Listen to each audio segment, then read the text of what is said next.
주기도문 강해를 하도록 하겠습니다. 우리가 신앙생활을 하면서 꼭 알아야 되고 앞으로 우리 후대들에게 꼭 전수해 줘야 될 신앙의 핵심들이 있습니다. 그것이 바로 사도신경, 주기도문, 십계명입니다. 이것은 예수님 당시에부터 계속 전승되어져 왔던 것이고 2000년이 지난 지금도 우리에게 알려지고 있는 것이며 앞으로 주님 오실 때까지 반드시 알아야 되는 것입니다. 그래서 저번에 사도신경을 했었고요. 이번에는 주기도문 강의를 좀 들어가도록 하겠습니다. 그래서 오늘 첫 시간으로 주기도문 서문, 주기도문에 대한 어떤 개관적인 것들을 좀 설명해 드리도록 하겠습니다. 오늘 말씀 본문 보겠습니다. 마태복음 6장 9절부터 13절까지의 말씀과 누가복음 11장 1절부터 4절에 있는 말씀입니다. 우리 마태복음 6장 9절에서 13절 말씀을 한 절씩 교독하시겠습니다. 그러므로 너희는 이렇게 기도하라. 하늘에 계신 우리 아버지여, 이름이 거룩히 여김을 받으시오며 나라가 임하옵시오며 뜻이 하늘에서 이루어진 것 같이 땅에서도 이루어지이다. 오늘 우리에게 일용할 양식을 주시옵고 우리가 우리에게 죄진 자를 사하여 준 것 같이 우리 죄를 사하여 주시옵고 다 같이 읽겠습니다. 우리를 시험에 들게 하지 마시옵고 다만 악에서 구하시옵소서. 나라와 권세와 영광이 아버지께 영원히 있사옵나이다. 아멘. 누가복음 11장 1절부터 4절입니다. 한 절씩 읽어가시겠습니다. 예수께서 한 곳에서 기도하시고 마치심에 제자 중 하나가 여짜오되 주여 요한이 자기 제자들에게 기도를 가르친 것 같이 우리에게 기도를 가르쳐 주옵소서. 예수께서 이르시되 너희는 기도할 때 이렇게 하라. 아버지여, 이름이 거룩히 여김을 받으시오며 나라가 임하시오며 우리에게 날마다 일용할 양식을 주시옵고 우리가 우리에게 죄진 자를 모든 사람을 용서하오니 우리 죄도 사하여 주시옵고 우리를 시험에 들게 하지 마시옵소서 하라. 아멘. 자, 이제 마태복음, 누가복음에 있는 주기도문의 원문입니다. 좀 다르죠? 네, 좀 다릅니다. 마태복음과 누가복음. 그래서 왜 다른지는 조금 이따 설명해 드리도록 하겠습니다. 제가 질문 한 가지 하겠습니다. 신앙생활 하시면서 가장 어려운 것은 무엇입니까? 누군가가 이제 질문했어요. 신앙생활 하면서 진짜 어려운 게 뭡니까? 라고 여러분들에게 질문을 했습니다. 그럼 여러분들은 무엇이라고 대답하시겠어요? 말씀대로 사는 것. 또 뭐가 있습니까? 기도, 말씀 외우는 거. 또 뭐가 있습니까? 이거 뭐 생각하실 필요가 없어요. 내가 신앙생활하면 제일 힘든 게 뭐냐? 그거 말씀하시면 돼요. 세상과 타협하는 게 힘든 거. 세상과 타협하는 것. 네. 말씀대로 사는 것 같습니다. 또 뭐가 있을까요? 변함없이 늘 성령 충만하는 거. 그렇습니다. 쉽지 않습니다. 자기 얘기하시면 돼요. 이렇게 또 어떤 분들은 그렇죠. 교회 와서 이렇게 교제하는 게 쉽지가 않아요. 내가 누군가에게 내 마음을 열어놓는다는 게 쉽지 않아요. 라고 하시는 분들이 있죠. 그러니까 많은 것들이 이제 각자마다 있지만 사실 공통적으로 가장 힘들어하는 것 중에 하나가 기도입니다. 신앙생활을 오래 하신 분이나 지금 막 시작하신 분이나 공통적으로 어려워하고 힘들어하는 것이 있다면 기도입니다. 그럼 왜 기도는 왜 이렇게 부담이 될까요? 기도는 왜 부담이 될까요? 네? 잘하려고 하니까. 왜 잘하려고 할까요? 왜 잘하려고 할까요? 하나님과 나는 대화하기 때문에. 하나님과 나는 대화하기 때문에. 아빠랑 대화할 때 우리가 막 잘하려고 하나요? 인간들을 얘기하지, 아빠랑 얘기할 때 역사를 얘기할 때. 네. 네. 아마 그러니까 기도가 이렇게 부담이 되는 것은 어쨌든 그런 중심이 있는 거예요. 기도는 중요하다. 기도는 신앙생활하면서 정말 중요하다라는 것을 마음속에 갖고 있어요. 그러니까 이 기도는 너무너무 중요한 것이라 하나님께도 좀 잘하고 싶은 거예요. 내 마음을 좀 간절히 드리고 싶은데 이 단어를 사용할 때도 좀 더 좋은 단어를 사용하고 싶고 좀 더 간절히 외치고 싶고 그 어떤 하나님 마음에 드는 흡족한 기도를 하고 싶은 그 마음이 우리 가운데 있어요. 그러니까 이 기도가 안 될 때는 막 답답한 거예요. 그 기도가 잘하는 사람을 보면 어떻게 저렇게 기도를 잘하지 않은 그런 부러움도 우리 가운데 가운데 생기게 되는 것입니다. 그런데 실제적으로요, 성경을 보면요, 이 기도가 얼마나 중요한지, 또 기도가 한 사람의 신앙을 보면서 그 사람이 진짜 신자인지 아닌지를 결정하는 표지가 되기도 하는 것을 보게 됩니다. 여러분, 사도행전 9장에 보면은 사도 바울이 다메섹에서 누구를 만납니까? 주님을 만나죠. 예수님을 만나요. 그 다음에 예수님을 만난 다음에 어떤 일이 벌어집니까? 그 빛이 너무 찬란해서 바울의 눈이 보이지 않게 됩니다. 자, 보이지 않게 됐을 때 예수님이 한 선지자를 선택합니다. 그 선지자가 누구예요? 아나니아. 그 아나니아를 선택해서 지금 가서 사도 바울의 눈을 떠줘라 라고 얘기합니다. 그런데 이때 예수님께서 사도 바울이 이제 완전히 회심했다, 완전히 하나님의 사람이 됐다 라고 증명하면서 말씀하신 그 구절이 있습니다. 이 사람이 이제 완전히 변화됐다라고 확증하시면서 그가 지금 무엇을 하고 있다라고 확증하신 말씀이 있는데, 이게 사도행전 9장 11절 말씀입니다. 자, 우리 한번 다 같이 읽어볼까요? 시작. 주께서 이르시되 일어나 한 거리로 가서 유다의 집에서 다소 사람 바울이라 하는 사람을 찾으라. 그가 기도하는 중이니라. 네, 예수님께서 아나니아에게 얘기합니다. 지금 집가라는 거리로 가서 유다의 집에서 다소 사람 바울 되기 전에 사울이죠. 이 사울을 찾아라. 그가 지금 뭐하는 중이다? 기도하는 중. 예수님은 사울이 변화됐다는 것을 가지고 설명하실 때 그가 설교하는 중이다, 그가 지금 간증하는 중이다, 그가 찬양하는 중이다, 그가 봉사와 헌신하고 있는 중이다, 그가 성도의 교제를 나누고 있는 중이다 라고 얘기하지 않으셨습니다. 뭐라고 말씀하셨어요? 기도하는 중이다. 기도하는 중. 그러니까 사울의 변화된 모습이 무엇입니까? 골방에서 하나님께 간절히 기도하는 모습을 그가 완전히 회심했어요.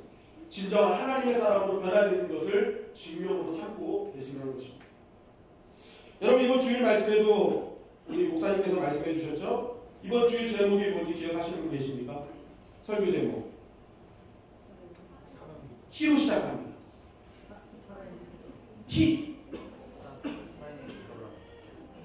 히히덕거리는 친구가 히스기야의 어떤 기도? 살아있는 기도. 자, 한번 보십시오. 하나님께서 히스기야의 기도를 들어주셨어요. 그런데 왜 히스기야의 기도를 들어주셨습니까? 하나님께서는 히스기야 기도를 들으실 때 그 기도를 들으시는 하나님이 살아계신 하나님을 확실히 믿고 기도했어요. 그래서 이 히스기야의 그 벽 보고 하는 기도, 골방에서 하는 기도, 하나님께 간절히 하는 그 기도를 그의 진정한 믿음의 증명으로 보신 것입니다. 그래서 하나님은 히스기야에게 어떻게 합니까? 기적을 베풀어 주셨어요. 은혜를 허락해 주신 것입니다. 우리가 성경을 계속 찾아봐도요, 하나님께서 어떤 한 사람을 진정 하나님을 믿고 따르기로 결정한 그러한 것들을 바라보고 계실 때 그 핵심을 뭘로 보고 계시냐? 기도하는 사람을 찾고 계십니다. 고넬료의 가정도 기도하는 자. 하여튼 기도하는 자, 진짜 골방에서 기도하는 그 사람을 항상 믿음 있는 사람으로 딱 기준을 삼고 계심을 보게 되는 것입니다. 여러분, 우리가 때로는 잘못된 동기로요 설교할 수도 있어요. 간증할 수 있어요. 어떤 목적을 이루기 위한 선동적인 설교를 할 수 있다니까요. 목적을 이루기 위한 간증을 할 수 있다니까요. 그런데요, 자신의 골방에서 정말 자신이 죄인임을 깨닫고 철저하게 하나님께 은밀하게 간구하는, 가슴을 찢으면서 기도하는 그 기도의 사람, 그 사람의 믿음은 절대로 가짜 믿음이 아니라는 것이죠. 하나님은 그걸 보시는 거예요. 그러니까 그 간절한 믿음, 골방에서 정말 하나님밖에 없음을 은밀하게 자신의 모든 죄를 고하며 철저하게 기도하는 그 사람을 보시면서 네가 진짜 그리스도인이구나 라고 주님은 말씀하고 계시다는 것입니다. 결국 우리가 진짜 믿음의 사람이 되기 위해서는 어떻게 해야 될까요? 나만의 골방이 있어야 될 줄 믿습니다. 골방이 있어요. 그 마음의 골방, 육신의 골방도 필요하지만 마음의 골방. 어디 있든지 내가 하나님과 독대하는 기도. 그게 골방입니다. 내가 어디서나 하나님과 단둘이 대화하는 그 간절한 믿음이 있을 때 하나님은 참 너가 믿음이 있구나. 너 진짜 하나님의 사람이구나라고 인정해 주신다는 것입니다. 이처럼 신앙생활의 기도는 너무나 중요한 자리를 차지하고 있습니다. 하나님이 인정하시는 것입니다. 그래서 이 기도의 중요성을 알고 우리가 기도의 부담을 갖는 것이죠. 그런데 이러한 기도의 중요성은 오늘날뿐만이 아니라 바로 예수님이 살아계시던 그 시대에도 기도는 정말 중요한 것이라는 것을 우리에게 알려주고 있습니다. 이 누가복음을 보면 주님께서 제자들에게 기도를 가르쳐 주신 배경에 대해서 이렇게 말씀하고 있습니다. 누가복음 11장 1절입니다. 우리 다 같이 읽겠습니다. 시작. 예수께서 한 곳에서 기도하시고 마치시매 제자 중 하나가 여짜오되 주여 요한이 자기 제자들에게 기도를 가르친 것 같이 우리에게도 가르쳐 주옵소서. 네. 당시 유대인들은 여러 기도문들을 갖고 있었습니다. 여러 기도문들. 그 중에 대표적인 기도문이 바로 여러분께 오늘 간지로 나눴죠. 한번 보십시오. 제일 첫 번째 있는 게 카디시라는 기도문입니다. 이 기도문은 짧은 형태의 기도문인데 이 기도문은요 당시 회당에서 설교 끝에 낭송했던 기도문입니다. 지금 현재 유대인들이 아직도 이 기도문을 계속하고 있다는 겁니다. 특별히 맨 마지막에 있는 부분은 이 유대인들 이 랍비 인도하던 랍비가 하나님의 이름의 영광을 드러내기 때문에 마지막에 뒤로 두 발짝 세 발짝 물러가면서 경배하면서 기도를 마칩니다. 그러니까 우리가 이렇게 생각하시면 됩니다. 우리가 그 교회 와서 하나님께 찬양할 때 처음에 찬양할 때 기존하신 주님 이름 앞에 엎드려 절하세 이렇게 하잖아요. 그죠? 저 처음에 와서 이게 좀 당황했어요. 네. 찬양할 때 이게 갑자기 이렇게 절하길래 당황했는데 아 이게 진짜 간절한 마음의 표현이구나 걸 깨닫게 돼요. 그러니까 유대인들도 항상 하나님의 이름의 영광을 위해서는 몸으로 표현하는 거예요. 두 발짝 올라가서 딱 하나님의 영광을 위해서 간절히 기도하는 거예요. 그러니까 짧은 형태의 기도문이 이 카드시라는 기도문이고 그 다음에 이제 긴 기도문이 18번 축복기도라는 그 세몬의 에스레라는 기도문 18가지 기도 제목이 있죠. 이것을 이 사람들은 하루에 3번 합니다. 아침 그리고 오후가 시작되는 시간 저녁이 시작되는 시간에 이 18개의 축복문을 암송하는 거예요. 아침에 일어나서 18개의 축복문을 암송하고 오후가 시작될 때 암송하고 또 저녁이 시작할 때 암송하는 것입니다. 이거 3개만 암송해도 얼마나 힘들겠습니까? 그죠? 근데 이것 외에도 수많은 기도문이 당시 유대인들에게 있었다는 것입니다.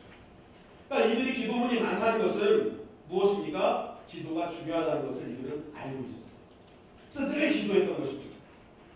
그런데 오늘 말씀에도 보니까 제자들이 뭐합니까? 이런 기도문이 있음에도 불구하고 또 기도문을 가는 거예요. 예수님도 기도문 주세요.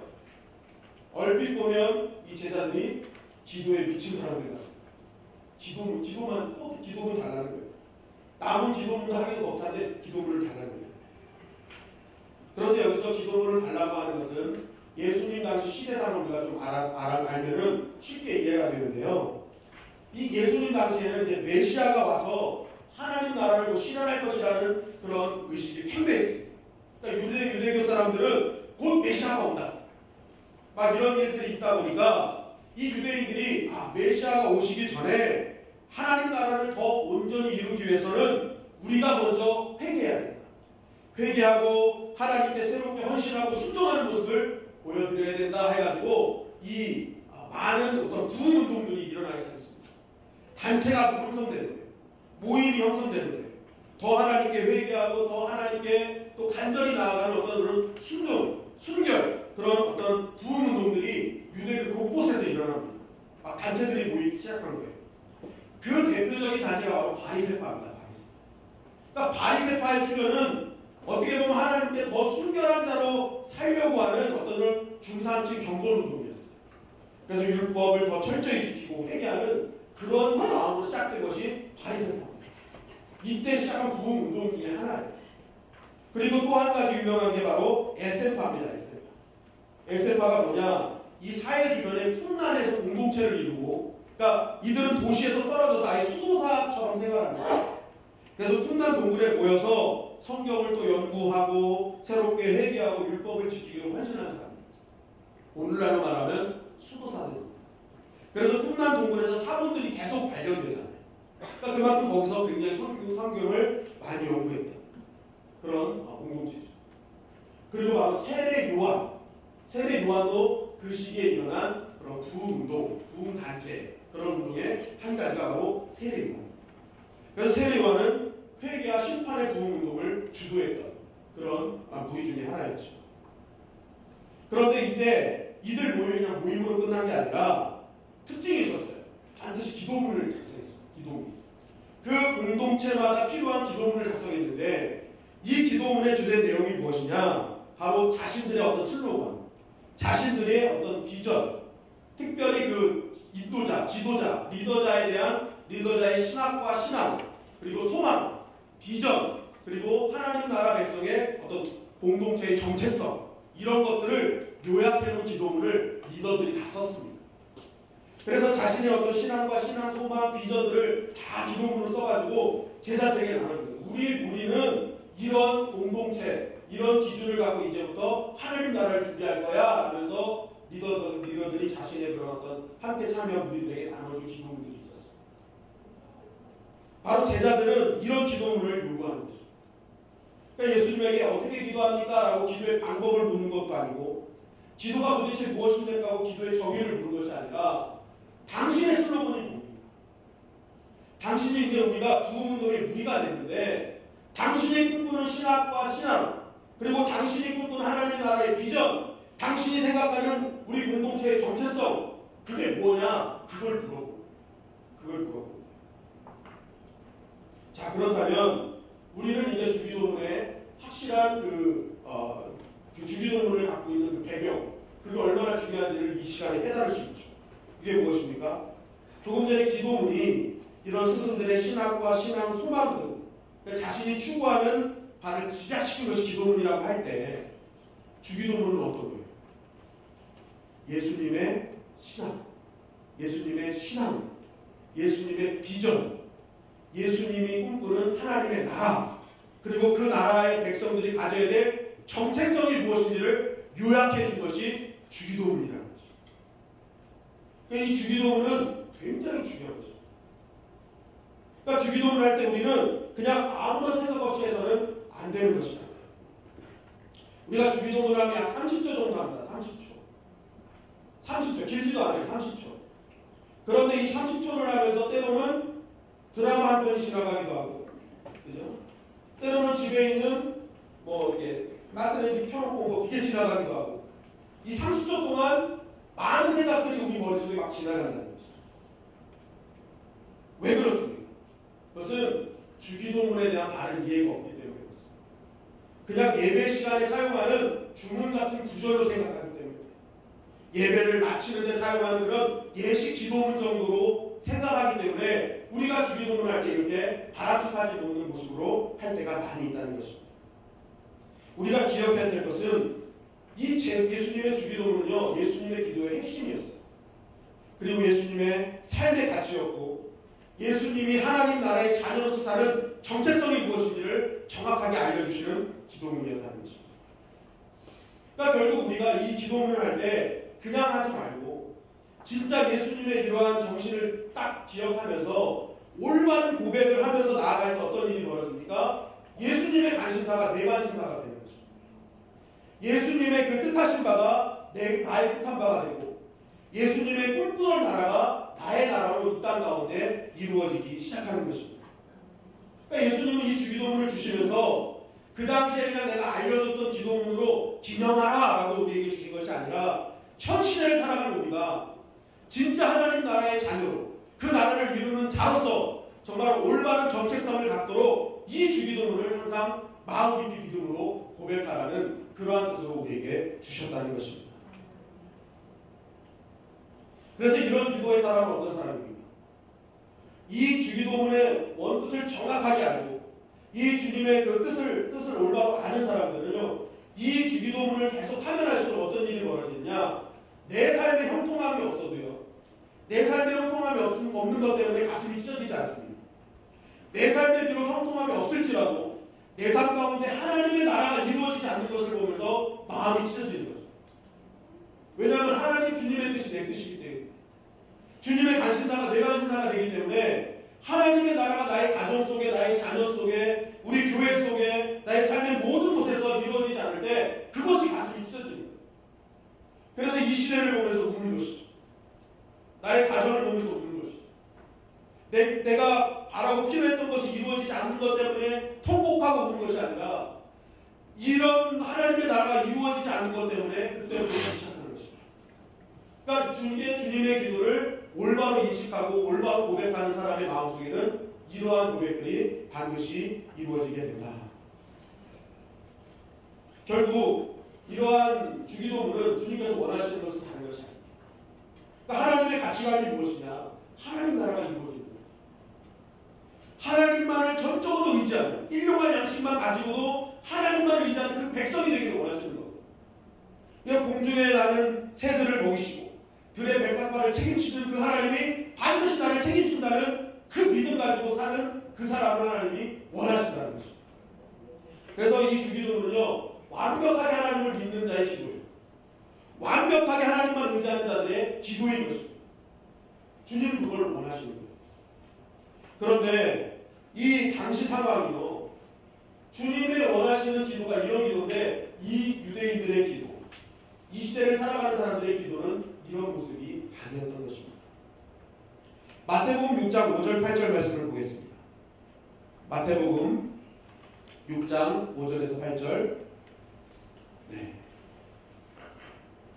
자, 우리 한번 다 같이 읽겠습니다. 시작. 또 너희는 기도할 때 외식하는 자와 같이 하지 말라. 그들은 사람에게 보이려고 회당과 큰 거리 어귀에 서서 기도하기를 좋아하느니라. 내가 진실로 너희에게 이르노니 그들은 자기 상을 이미 받았느니라. 너는 기도할 때 내 골방에 들어가 문을 닫고 은밀한 중에 계신 내 아버지께 기도하라. 은밀한 중에 보시는 내 아버지께서 갚으시리라.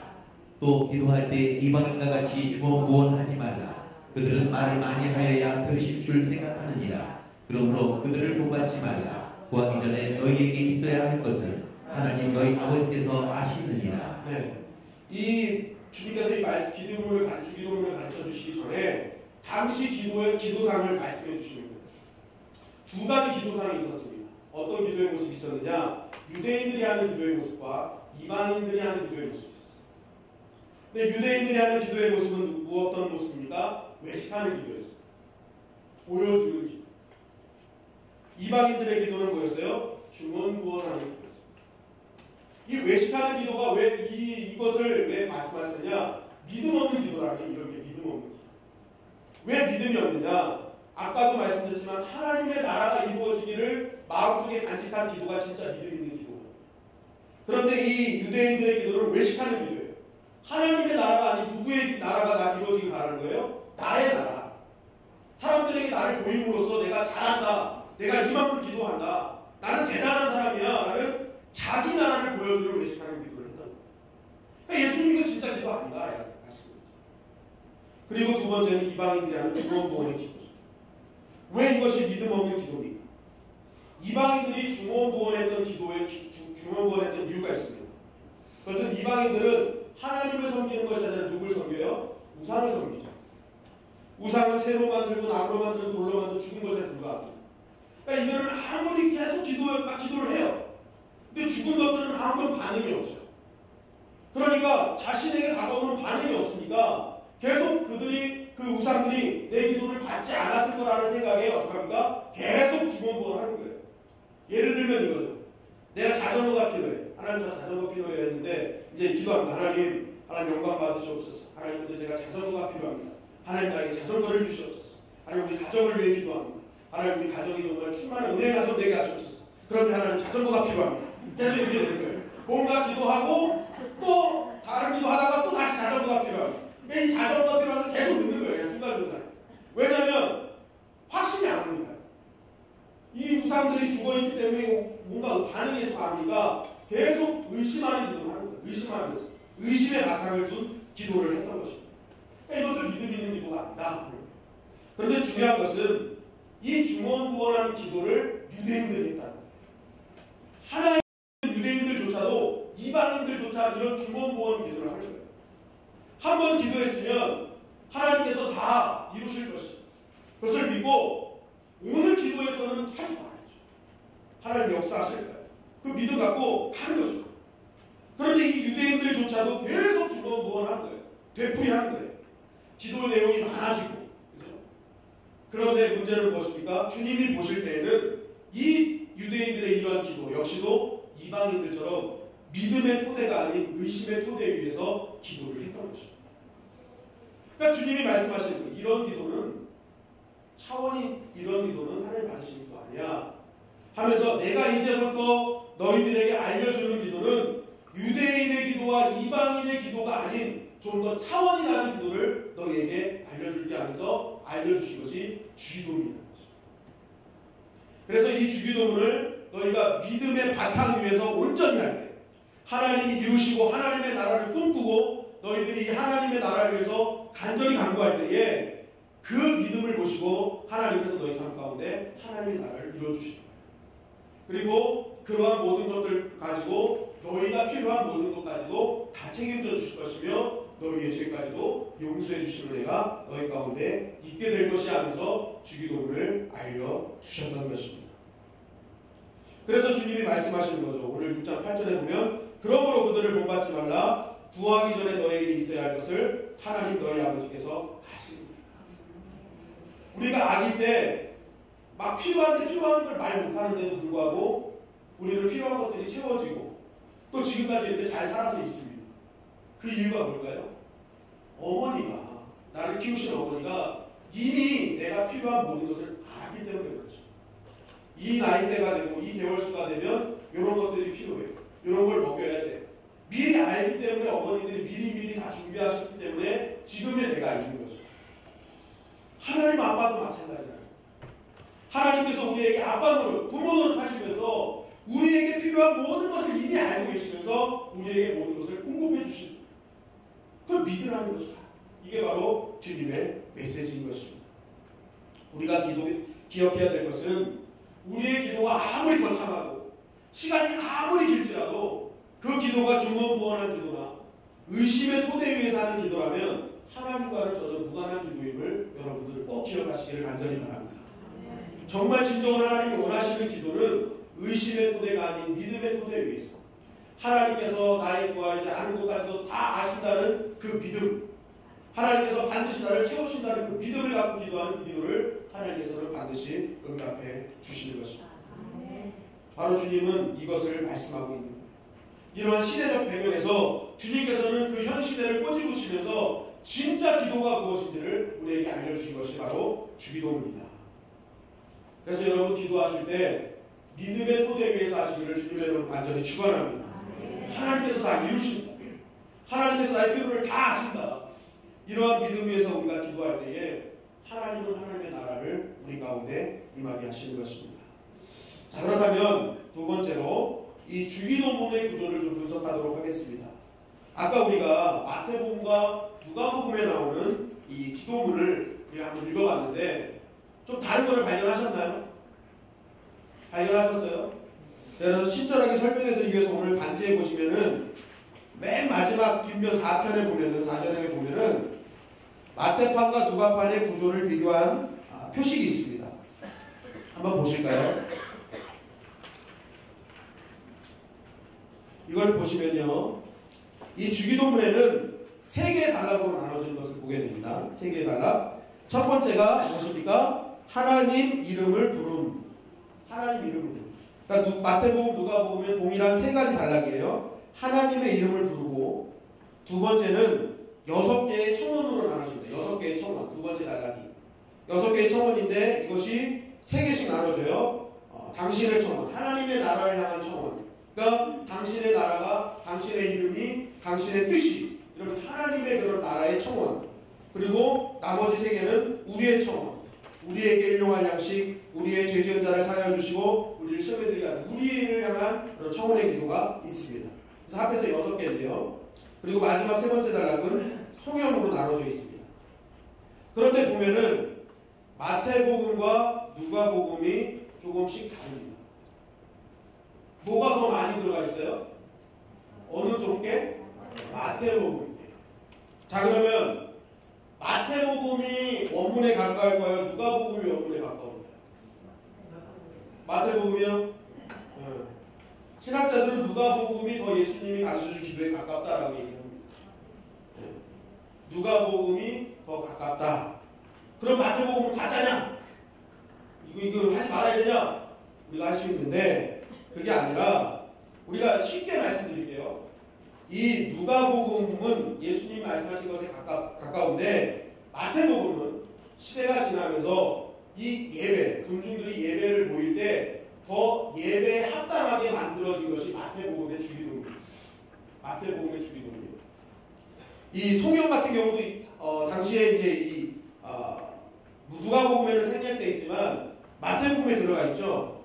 그런데 이 마태복음에 들어간 이유는요, 당시 유대인들이 기도할 때 전통이 있었어요. 그것이 뭐냐? 마지막으로 하나님의 이름과 영광을 높이는 송영이 반드시 따랐습니다. 그런데 그 누가복음에는 그것이 만들어지지 않고 마태복음 사본에 그것을 첨가시킨 겁니다. 그래서 이 마태복음에는 그 유대교인들이 따르던 전통에 의해서 송영이 집어서 들어간 거예요. 모든 기도에 들어간 거예요. 이게 왜 또 들어가게 됐느냐? 이 시대가 지나면서 이방인들이 유대인 교회에 들어오게 되죠. 그러면서 이 유대인들이 하나님께 향한 이 소명을 가질 필요가 생긴 것이죠.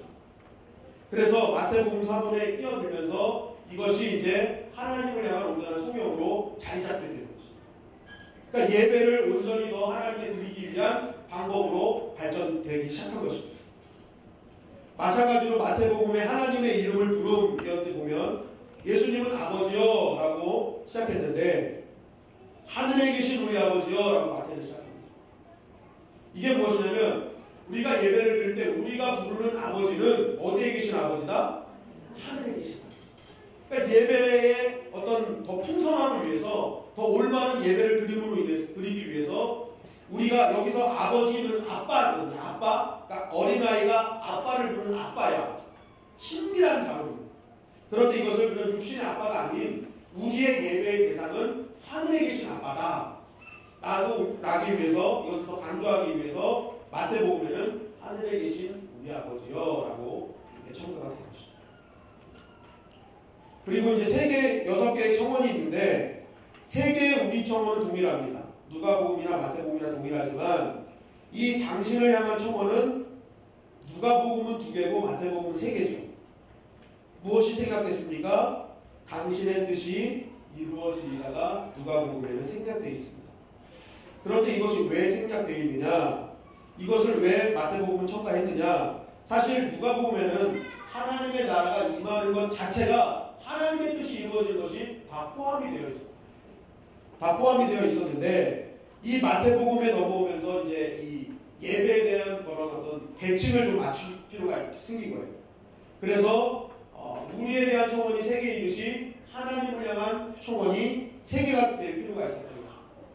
그래서 예배에 대한 더 풍성함이 있기 위해서 이 뜻이 하늘에서 이루는 것 같이 땅에서 이루어짐이 다시 한번 첨가되게 됐다라고 신학자들이 이야기하는 것입니다. 즉, 이 마태복음과 누가복음은 뭔가 이게 마태복음이 뭐 다르게 된 거 이게 아니라 틀리기 때문에 이상하다 이게 아니라 실제적으로 이 당시 시대에서 하나님께 더 풍성한 예배를 발전시키면서 이 하나님께 더 올바른 그런 주기도를 드리기 위해 연구하고 준비한 것들, 그런 감동을 통해서 이렇게 이루어진 것들임을 우리는 기억해야 되는 것입니다. 그러니까 이것 때문에 괜히 헷갈리고 시험에 들 필요가 없으신 거예요. 그러니까 이것이 뭐 인간에 의해서 막 조작되고 이런 게 아니라 이런 어떤 분명한 역사적인 증거가 있음을 우리는 알고 넘어가야 될 필요가 있어서 알려드리는 것입니다. 한마디로 마태의 이런 주기도문에는 예배용으로 더 적합하게, 더 풍성하게 하나님께 우리는 예배 드리기 위한 어떤 그러한 모습이었다라고 아시면 되겠습니다. 자, 그러면 이제 주기도문이 교회의 기도가 된 배경에 대해서 잠깐 말씀드리도록 하겠습니다. 주기도문이 이제 교회의 기도가 대표적인 기도가 되는데 사실 그 전에는 이 교회 회당의 대표적인 기도가 무엇이었느냐? 바로 여러분들에게 나눠드린 18번 축복기도였습니다. 회당에서 드리는 대표 기도가 이 18번의 축복기도였어요. 18번의 축복기도. 이것이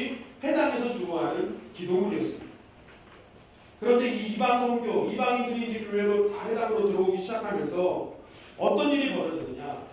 이방인들이 이제 그리스도를 믿고 들어왔는데 유대교 전통에 대한 기도문을 낭독하고 있는 거예요. 그래서 이거는 받아들일 수 없다. 그래서 이방인들이 이것을 받아들이지 않기 시작합니다. 그러면서 주후 60년, 70년에 유대 전쟁을 통해서 어떤 일이 벌어지느냐? 교회, 그리스도인과 유대교, 그리스도교와 유대교가 완전히 단절되어 버립니다. 그래서 이 유대인들은 이 유대 전쟁을 기점으로 해서 그리스도인들을 이단으로 규정합니다. 너희는 이단이야. 너희는 이런 기도문도 하지 않아. 이단이야 하면서 이들을 이단으로 규정하면서 이 기독교에 대한 유대교의 태도를 보여주는 기도문이 바로 12번째 기도문입니다. 한번 12번째 기도문 한번 보실까요? 우리 한번 큰 소리로 함께 읽어보도록 하겠습니다. 시작! 그리고 외교자들에게는 소망이 없게 하시고 교만한 나라는 빨리 우리의 생애에 뿌리게 하소서. 그리고 나사렛 나온들과 이단자들은 빨리 망하게 하시고 그들이 생명책에서 지어지게 하시며 그들이 의인들과 함께 기록되게 하지 마소서. 교만한 자들을 겸손케 하시는 주님, 당신을 축복합니다. 이 기도문을 아예 이제 이단시하는 그런 어떤 이단자들, 그리스도인들을 이단시하는 기도문을 완전히 규정을 하고 이렇게 이제 저주를 하는 그런 대목으로 발전을 시킨 것입니다. 그러면서 이제 유대교와 그리스도교가 분리되면서 교회에서는 이제 18번 축복 기도를 하지 않고 주님이 가르쳐 주신 기도가 교회의 대표 기도로 자리 잡게 됩니다. 그래서 그때부터 이 교회 안에서는 주님이 가르쳐 주신 주기도문이 정말 교회 예배 안에서 더욱더 풍성하게 열려지게 되고 암송하는 그런 기도문으로 지금까지 오게 되었다라는 것을 아시면 되겠습니다. 바로 여기까지가 이제 제가 말씀드린 선언인데, 자, 말씀을 결론을 좀 맺겠습니다. 자, 오늘 이 말씀의 핵심은 다른 것이 아닙니다. 이것만 기억하시면 돼요. 주기도문은 그냥 기도문이 아니다. 어떤 거다? 이 안에는 뭐가 담겨있다? 예수님의 신학, 예수님의 신앙, 예수님의 비전, 예수님이 이 나라 백성들, 하나님 나라의 백성이 어떤 정체성을 갖고 가기를 원하는 그 정체성, 예수님의 삶, 이것이 다 집약되어 있는 것이 주기도문이다. 그래서 우리가 주기도문을 할 때는 어떻게 해야 된다? 주문처럼 외우지 말라. 천자문 외우듯이 외우지 말라. 그냥 예배를 마치기 위한 순서로만 사용하지 말라. 이 주기도문 속에 담겨있는 이 의미들, 주님이 우리에게 원하시는 이것들을 온전히 묵상하면서 어떻게 해라? 실천하겠다고 결단하는 것입니다. 내 삶 가운데 하나님 나라가 이루어지고 내가 하나님의 사람의 정체성을 가지고 하나님 나라의 사람답게 살아가기를 결단하는 기도문으로 사용합니다. 그러니까 기도문을 할 때마다 이 간절한 마음을 갖고 내가 이 기도문을 하면서 내가 이 성전을 떠나갈 때 어떤 하나님의 사람으로 살 것인지, 내가 어떤 정체성으로 할 것인지 완전히 무장하고 결단하고 나아가는 기도문이 되게 해야 되는 것입니다. 그리고 이 기도문을 할 때마다 나는 누구며 또 나는 누구에게 기도하는지를 정확하게 인식해야 됩니다. 내 기도는 누구한테 해야 되는 거예요? 하늘에 계신 우리 아빠에게 하는 것입니다. 내가 하늘에 계신 나의 아빠한테 나의 모든 기도의 기준을 가지고 그분한테 아뢰 때에 그분이 그때부터 나의 뭐가 되신다? 아빠가 되셔서 나의 아빠 노릇을 해주십니다. 그때부터 나의 필요한 모든 것들을 채워주시기 시작합니다. 그리고 이 기도를 하면서 지금 나의 기도가 하나님 나라 운동을 위한 기도인가를 묵상해야 됩니다. 내 기도가 그냥 나의 유익만을 위한 기도인지 아니면 하나님의 나라의 운동을 위해서 내가 하나님 나라 확장을 위한 기도를 하고 있는지를 우리는 다시 한번 기억해야 되는 것입니다. 그리고 또 무엇이 있습니까? 나의 모든 삶의 영역에서 하나님 나라 운동이 실제적으로 일어나고 있습니다. 내 가정 속에 하나님 나라의 운동이 일어나고 있고 내 자녀의 심령 속에 하나님 나라의 운동이 일어나고 있고 나의 삶의 모든 전반에서 하나님 나라 운동이 일어나고 있습니다. 이것을 우리는 묵상하면서 주기도문을 해야 한다는 것입니다. 여러분, 우리가 예수님의 제자가 된다, 예수님의 자녀가 된다, 여기에 핵심은 어디에 달려있다? 기도에 달려있는 것입니다. 내가 어떤 기도를 하느냐에 따라서 내가 하나님의 나라의 자녀인가 제자인가 아닌가를 하나님은 판가름하고 계시다는 것입니다. 그래서 사실 기도는 쉽지만 쉽지 않은 거예요. 그렇죠? 쉬운 것 같은데 쉽지 않은 게 사실은 기도다.